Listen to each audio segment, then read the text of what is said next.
मुसलमानों ने जीती थी। रसूले पाक भी थे साथ में, इमदाद गैबी थी। पिसर भाई पिदर हिंदा के भी तीनों गए मारे।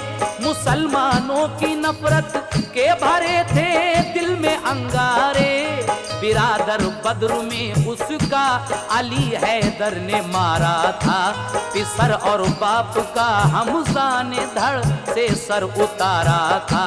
तमामी अहले मक्का सब मुसलमानों से बदजन थे, खुसूसन कमली वाले मुस्तफा के सख्त दुश्मन थे।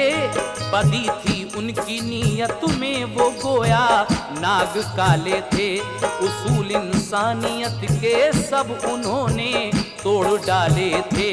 कसम खाई थी हिंदा ने कि अब बदला चुकाऊंगी कलेजा और जिगर